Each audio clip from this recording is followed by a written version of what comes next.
যখন দেখবেন কেউ আপনাকে নামাতে চাচ্ছে, বুঝবেন আপনার উপরে ওঠার সময় খুব কাছে চলে এসেছে। যখন দেখবেন আপনার লবণ আনতে ভাত ফুরায়, ভাত আনতেই লবণ ফুরায়, বুঝে নিবেন আল্লাহ তাআলা আপনাকে কল্যাণ দেওয়ার জন্য প্রস্তুতি হয়েছেন।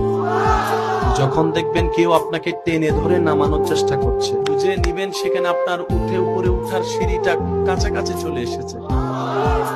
যখন দেখবেন আপনার মাথার থেকে অভিভাবক চলে যাচ্ছে, আপনার পাশ থেকে আপনার পাশ থেকে বন্ধুরাই চলে যাচ্ছে, আপনার যেখান থেকে আসার কথা রাস্তা সব বন্ধ হয়ে যাচ্ছে, আপনার যাকে সাপোর্ট করা, আপনাকে যে সাপোর্ট করার কথা সেই সাপোর্ট বন্ধ করে দিয়েছে। যখন দেখবেন আপনার বিপদকালে সময়ে এও নাই, ও নাই, ও নাই, তেও নাই, আপনও নাই, পরও নাই, বুঝে নিবেন আল্লাহ সবাইকে সরাই দিচ্ছে। আল্লাহ সবাইকে সরাই দিচ্ছে। আল্লাহ স্বয়ং আপনদেরকে সরাই দিচ্ছে, বন্ধুদেরকে সরাই দিচ্ছে। রব বলে যে আমার বান্দাকে আমি আল্লাহ কুদরতে সাপোর্ট করব।